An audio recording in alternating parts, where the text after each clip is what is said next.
Vi har fanget Løvstrups træner Michael Skals og Sune Laursen efter kampen mod Sparkær, som Løvstrup vandt med 4-3.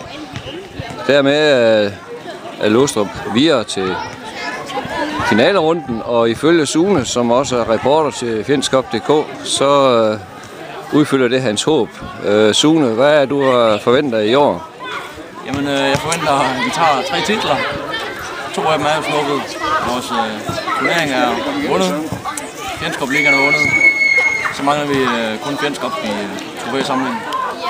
Og ja, det har vi jo meldt ud, at det er det, vi går efter. Hvad siger træneren? Er det det samme? Jamen, jeg har jo fra start af tipper som til at vinde turneringen, så det går vi selvfølgelig stærkt efter. Og nu er vi da i hvert fald nået det første skridt af vejen og har vundet puljen, så vi er godt på vej.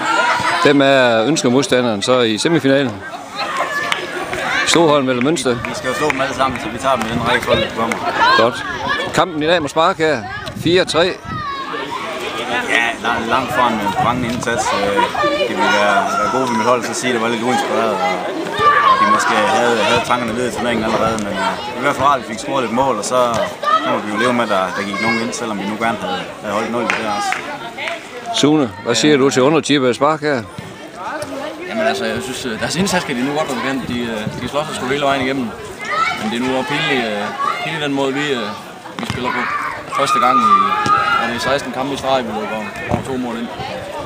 Det er ikke i orden mod et hold, der er noget lavere orienteret. Godt.